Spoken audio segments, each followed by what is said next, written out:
C Joseph Vijay எனும் நான்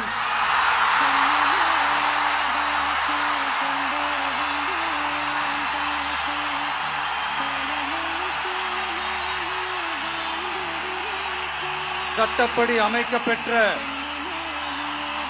இந்திய அரசியல் அமைப்பின்பால் உண்மையான நம்பிக்கையும் மாறா பற்றும் கொண்டிருப்பேன் என்றும்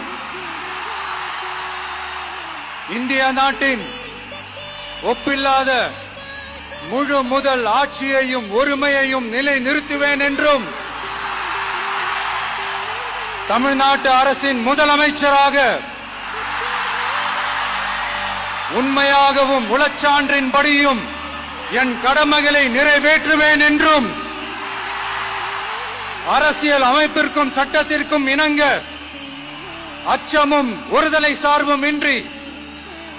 விருப்பு வெறுப்பை விலக்கி பலதரப்பட்ட மக்கள் அனைவருக்கும் நேர்மையானதை செய்வேன் என்றும் ஆண்டவன் மீது ஆணையிட்டு உறுதிமொழிகிறேன்.